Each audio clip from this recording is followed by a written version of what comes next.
صاحب جو ہیں یہ کہہ رہے ہیں کہ عمران خان میرے باؤنسروں سے ڈر کے بھاگ گیا، آپ کسی کانفرنس میں جانے والے تھے دلی میں، کیا چکر ہے؟ اصل میں انڈیا ٹوڈے نے مجھے کی نوٹ سپیکر بلایا تھا. انہوں نے کانفرنس تھی جو میری سیٹرڈے کو جو کنکلوژن تھی میری کی نوٹ سپیچ تھی. اب میں جا نہیں رہا تھا کیونکہ وہ بڑی لمبی فلائٹ تھی، دبئی سے پہنچنے کے لیے میرے پاس ٹائم نہیں تھا. تو میں آخر میں انہوں نے کہا ہم جہاز بھیج دیتے ہیں تمہارے لیے مجھے بلانے کے لیے. تو انہوں نے وہ میں مان گیا. تو اب میں نے صحیح طرح خیر ہم نے کیونکہ میں جا ہی نہیں رہا تھا، پہلے میں نے اسٹڈی نہیں کی اور کون ہے.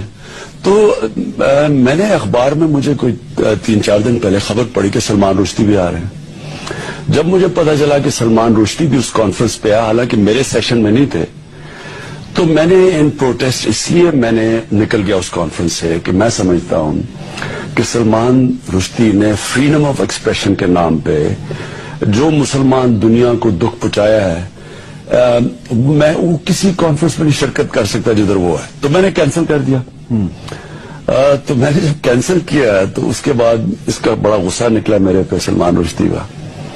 لیکن مجھے اس کے اوپر سب سے بڑی جو بات کہنے کو ہے، اور میں سمجھتا ہوں کہ مسلمان دنیا اس کی بات نہیں کرتی، کہ کیا سلمان رشدی نے جس طرح مسلمانوں کو دکھ پہنچایا ہے، کیا یہ یہودیوں کو کہ ہولوکاسٹ فریڈم آف ایکسپریشن کے نام پہ کیا یہ ان کو ہولوکاسٹ کے خلاف بات کرے گا، یا یہ بھی کہہ دے کہ یہ غلط ہے، یا یہ بھی اس کے اوپر ہمارے پر تو طنز کیا ہے، اس نے مذاق اڑایا ہے ہماری وہ چیزیں جو مسلمان جس کے لیے جان دینے کے لیے تیار ہے، نبی صلی اللہ علیہ وسلم کے اوپر یا قرآن کے اوپر کوئی بات کرے تو یہ 2 چیزیں مسلمان مرنے کے لیے تیار ہے.